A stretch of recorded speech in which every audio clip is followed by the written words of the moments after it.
Assalamualaikum warahmatullahi wabarakatuh. Nama saya Sonia Maharani dari kelas 12 MP1 akan menjelaskan materi tentang mengenal penyimpanan dokumen sarana dan prasarana. Pengertian dan tujuan penyimpanan dokumen adalah penyimpanan adalah kegiatan yang dilakukan oleh seorang atau sekelompok karyawan untuk menampung barang-barang kantor, baik yang berasal dari pembelian maupun yang berasal dari hasil mendapatkan hibah. Tujuan diadakannya penyimpanan yaitu agar barang-barang tersebut tidak rusak dan tersusun dengan rapi hingga pada saat ingin dibutuhkan dapat segera ditemukan. Penyimpanan yang terjadi dalam satu kantor yaitu penyimpanan berupa surat-surat maupun penyimpanan barang-barang. Contoh penyimpanan dokumen yaitu berupa surat-surat penting seperti surat perjanjian, surat penawaran, dan lain-lain. Dan contoh penyimpanan barang-barang kantor yaitu barang yang berasal dari pembelian maupun barang yang berasal dari barang hibah. Yang kedua, hal-hal yang harus diperhatikan dalam proses penyimpanan dan cara menyimpan dokumen kantor. Proses penyimpanan harus dilaksanakan agar dokumen yang disimpan dapat tetap dalam kondisi baik. Berikut adalah hal-hal yang perlu diperhatikan dalam proses penyimpanan. Yang pertama yaitu memahami sifat barang yang akan disimpan, yaitu seorang karyawan harus memahami sifat barang yang akan disimpan. Misal barang yang akan disimpan adalah dokumen surat penawaran, maka disimpan dalam lemari khusus untuk surat penawaran. Dan yang kedua yaitu tersedianya sarana penyimpanan yang memadai, yaitu sebuah kantor harus memiliki ruang atau kapasitas yang memadai untuk menyimpan dokumen-dokumen penting, misalnya memiliki filing kabinet di setiap ruang kerjanya. Yang ketiga yaitu prosedur dan tata kerja penyimpanan, yaitu karyawan perlu memahami prosedur atau tata cara penyimpanan. Misal mereka ingin menyimpan surat masuk, maka karyawan tersebut perlu mengetahui tahapan-tahapan yang akan dilakukan. Assalamualaikum warahmatullahi wabarakatuh. Nama saya Asprianti dari kelas 12 Manajemen Perkantoran 1. Yang keempat, biaya yang disediakan. Kantor harus menyediakan biaya yang cukup untuk proses penyampaian dokumen.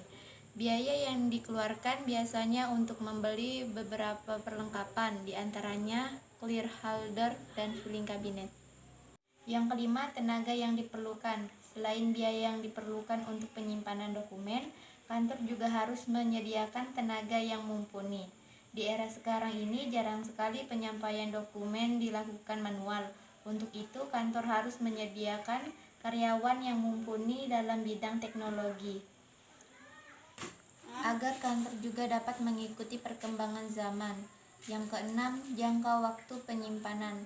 Jangka waktu penyimpanan dokumen yang dimiliki oleh kantor maksimal 10 tahun sejak akhir tahun buku kantor yang bersangkutan. Jangka waktu tersebut disusun oleh kantor dalam suatu jadwal retensi yang ditetapkan dengan keputusan pimpinan perusahaan. Kewajiban penyimpanan tersebut tidak menghilangkan fungsi dokumentasi sebagai berikut. Perkenalkan, nama saya Rahmadina Sapitri. Di sini saya akan menjelaskan poin-poin dari cara penyimpanan dokumen dan dan ruang lingkup kantor.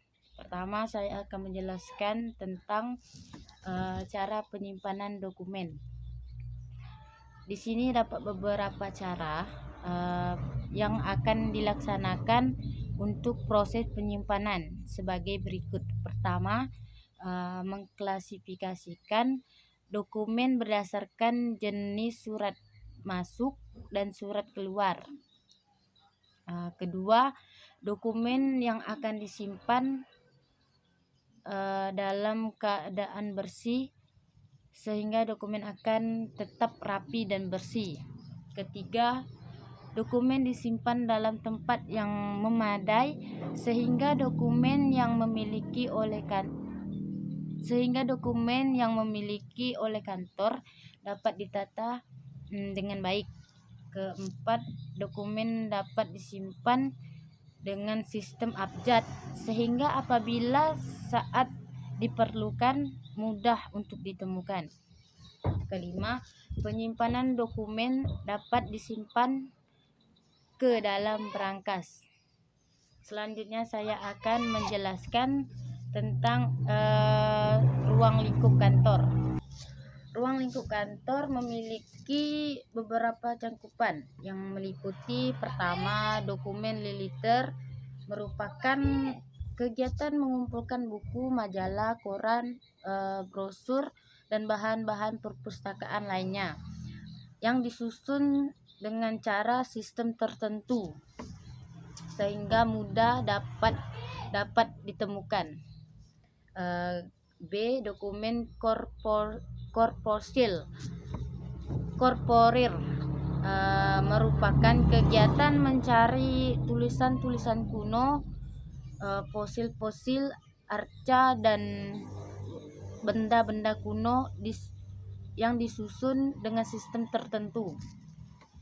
C. Dokumen privat merupakan kegiatan mengumpulkan warkat-warkat, arsip, atau surat menyurat lainnya yang berguna dan disimpan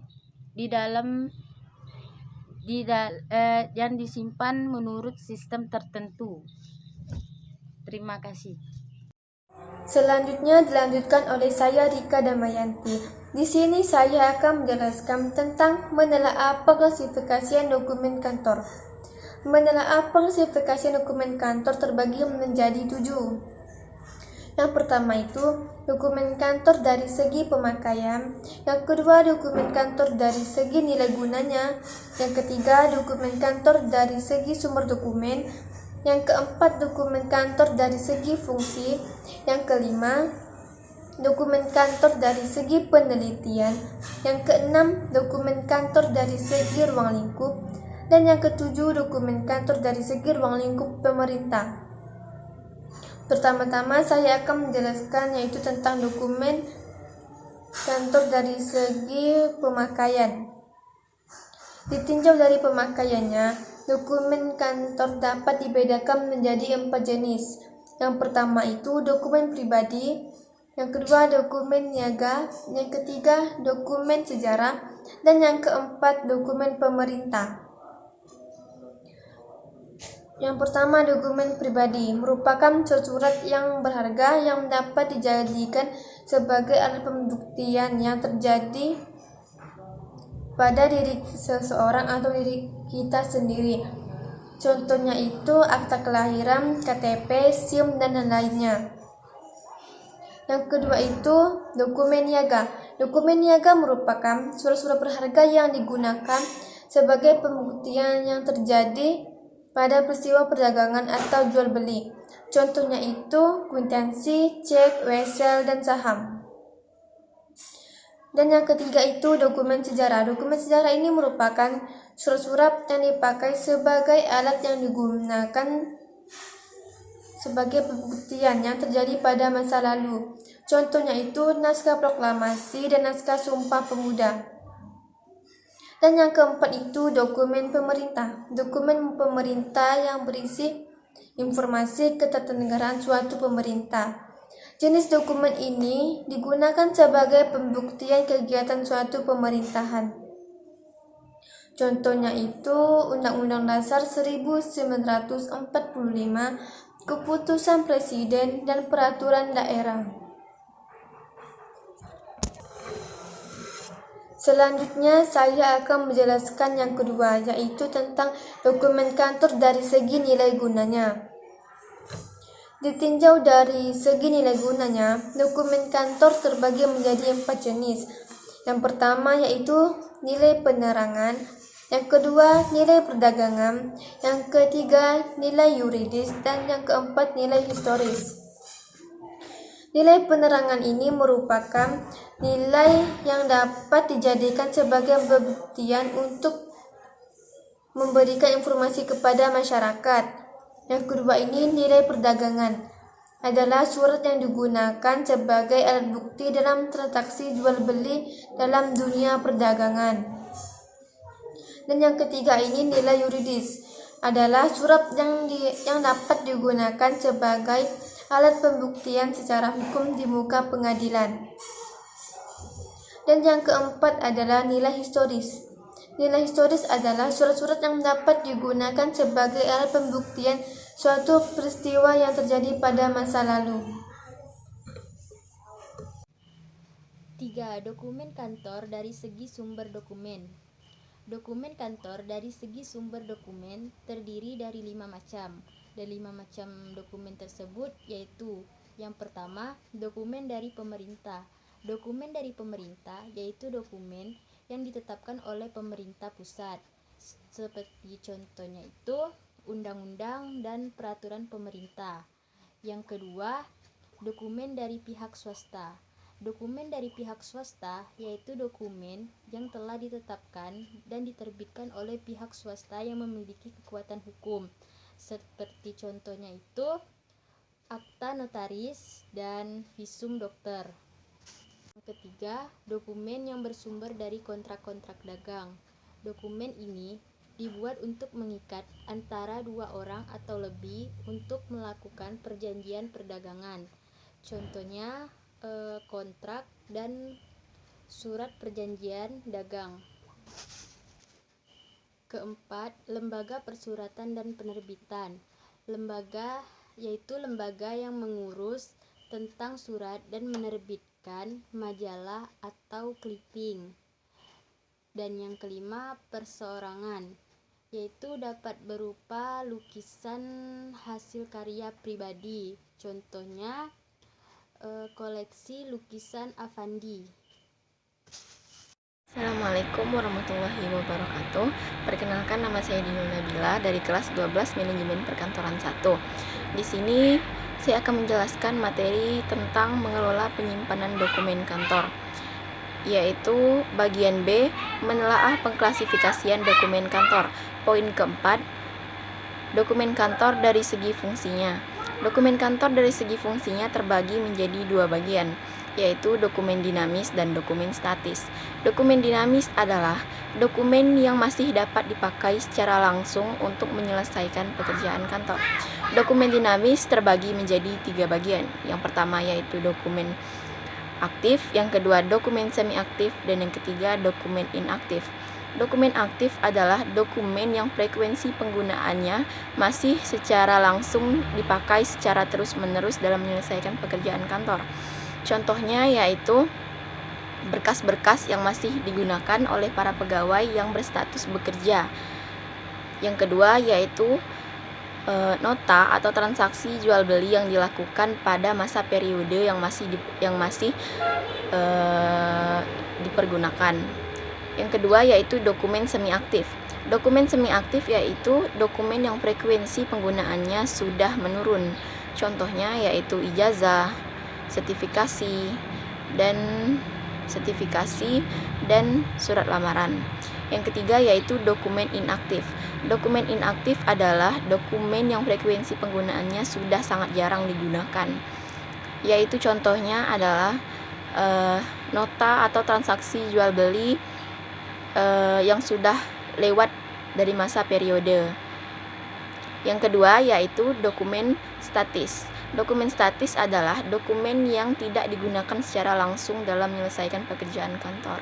Contoh dari dokumen statis adalah bahan baku pengembangan produk, iklan promosi, souvenir ulang tahun perusahaan, dan produk perusahaan.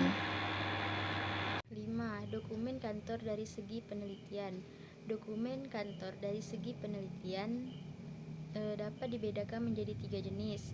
Yang pertama, dokumen primer, yang kedua, dokumen sekunder, dan yang ketiga, dokumen tersier. Yang pertama, dokumen primer, yaitu dokumen yang berisikan suatu informasi hasil penelitian yang dilakukan secara langsung. Contohnya itu seperti skripsi. Dan yang kedua, dokumen sekunder, dokumen yang berisikan tentang literatur primer. Contohnya itu daftar pusaka. Dan yang ketiga, dokumen tersier, dokumen yang berisikan informasi mengenai literatur sekunder seperti buku teks dan buku panduan literatur. Poin keenam yaitu dokumen kantor dari segi ruang lingkup dan fisik. Dokumen kantor dari segi ruang lingkup dan fisik terbagi menjadi 3 dokumen. Yang pertama yaitu dokumen lateral, yang kedua yaitu dokumen korporal, dan yang ketiga dokumen privat. Yang pertama, dokumen lateral adalah dokumen yang dibuat dengan cara dicetak, ditulis, digambar, atau direkam, di mana proses pembuatan dokumen lateral ini menekankan pada informasi yang terdapat pada benda atau alat seperti buku, majalah, koran, kaset, film, dan lain-lain. Bagian B yaitu dokumen korporal. Dokumen korporal adalah dokumen yang berwujud benda sejarah dan disimpan dalam museum, seperti arca, keris, batu, pakaian adat, mata uang kuno, dan lain-lain. Bagian C yaitu dokumen privat. Dokumen privat merupakan dokumen yang berwujud surat atau arsip. Biasanya dokumen privat ini berada di bagian ruang arsip. Selanjutnya, saya akan menjelaskan tentang menelaah pengklasifikasian dokumen kantor yang ketujuhnya, yaitu dokumen kantor dari segi ruang lingkup pemerintah. Dokumen kantor pemerintah adalah surat-surat penting yang dipakai sebagai pembuktian dalam kegiatan pemerintah. Contohnya itu undang-undang pemerintah, peraturan pemerintah, keputusan presiden, keputusan menteri, dan masih banyak lagi yang lainnya. Saya Dinda Putri Utama akan menjelaskan tentang surat penawaran barang dan surat permintaan barang. Surat penawaran barang merupakan surat yang dibuat oleh penjual kepada calon pembeli untuk menawarkan barang atau produk. Surat penawaran ditulis dengan maksud agar setiap perusahaan dapat menjalin hubungan kerjasama yang baik dengan perusahaan yang lain. Bagian-bagian surat penawaran yaitu kop surat, tempat dan tanggal surat, nomor, perihal dan lampiran bila ada, alamat yang dituju, salam pembuka isi surat, salam penutup, dan nama pengirim dan tanda tangan. Fungsi surat penawaran adalah untuk menawarkan kerjasama jual beli dengan pihak lain. Beberapa fungsi dari surat penawaran yaitu: pertama, sebagai cara untuk memperkenalkan suatu produk kepada pihak lain. 2. Sebagai salah satu cara untuk melakukan kegiatan promosi suatu produk. 3. Untuk meningkatkan pemasaran produk yang ingin dijual, baik itu barang atau jasa. 4. Sebagai sarana menjalin hubungan kerjasama dengan produk lain. 5. Untuk membantu memperluas jaringan bisnis. Beberapa fungsi surat penawaran tersebut tentunya kita menjadi tahu bahwa surat penawaran ini begitu penting bagi suatu bisnis, karena perlu diperhatikan juga cara membuat surat penawaran yang baik. Tidak ada salahnya melihat beberapa contoh surat penawaran yang pernah dikeluarkan oleh perusahaan lain sebagai referensi. Tujuan surat penawaran adalah untuk memberikan penjelasan mengenai suatu produk, baik itu barang dan jasa, serta menjelaskan rincian harganya. Dengan kata lain, surat penawaran merupakan surat yang yang berisi informasi tentang barang atau jasa dan rincian harganya agar mudah dimengerti oleh konsumen. Selain itu, surat penawaran tersebut juga berperan sebagai dasar kesepakatan untuk hal jual beli atau hal lainnya yang dilakukan dua pihak. Terus surat permintaan barang. Surat permintaan barang merupakan surat yang dikirim oleh calon pembeli untuk meminta keterangan barang yang ditawarkan oleh penjual. Di dalam surat permintaan keterangan barang yang ditawarkan harus diperhatikan antara lain harga, jenis, jumlah barang yang diinginkan. Selain itu, biasanya penjual juga mencantumkan bagaimana cara melakukan pembayaran dan mendapatkan potongan harga atau diskon. Surat permintaan barang ditujukan agar calon pembeli dapat mendapatkan barang yang dipesan sesuai dengan permintaan dan calon pembeli dapat memesan barang yang diinginkan langsung kepada penjual. Cara membuat surat permintaan. Sebelum membuat surat permintaan, sebaiknya buatlah perencanaan yang tepat, di mana perencanaan harus disusun secara jelas dan lengkap agar apa yang diinginkan oleh pembeli dapat dipahami oleh penjual.